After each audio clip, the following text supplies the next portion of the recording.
बेळगावमध्ये कर्नाटक सरकारनं मराठी जनतेवर केलेल्या अमानुष अत्याचारांवर मनसेचे अध्यक्ष राज ठाकरे यांनी निषेध केलाय। बेळगावच्या प्रश्नावर केंद्र सरकार गप्प का असा सवाल त्यांनी भाजप शिवसेनेला केलाय।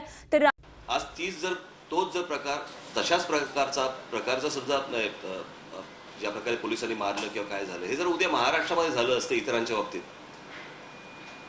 तर देशात केवढा गजब झाला असता, केवढा गोंधळ घातला गेला असता।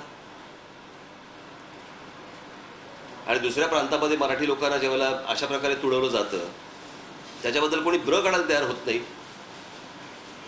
कोणी त्याच्याबद्दल बोलायला तयार होत नाही। केंद्र सरकार काही त्याच्याबद्दल बोलत नाही। अर्थात भारतीय जनता पक्षाला असल्या गोष्टींमध्ये काही इंटरेस्ट नसतोच कधी, ते नुसते आपले पत्रक फक्त काढतात। आज महाराष्ट्रामधनं एवढे जे खासदार निवडून गेलेत ना, आता मला बघायचंय की हा सीमा प्रश्न आता सुटतोय की नाही सुटत आहे।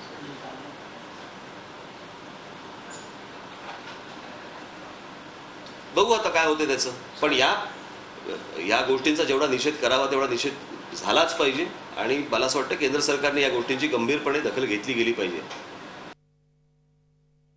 जर समजा तुम्हाला फक्त महाराष्ट्रामध्ये जायचं याच्यासाठीचा विरोध होत असेल तर मला असं वाटतं तुम्ही एकदा त्याला सेकंड थॉट द्या। समजा उद्या हे लोक कर्नाटकात राहिले आणि कर्नाटक सरकारने जर समजा मराठीचा मान राखून तिथल्या मराठी जनतेचा मान राखला,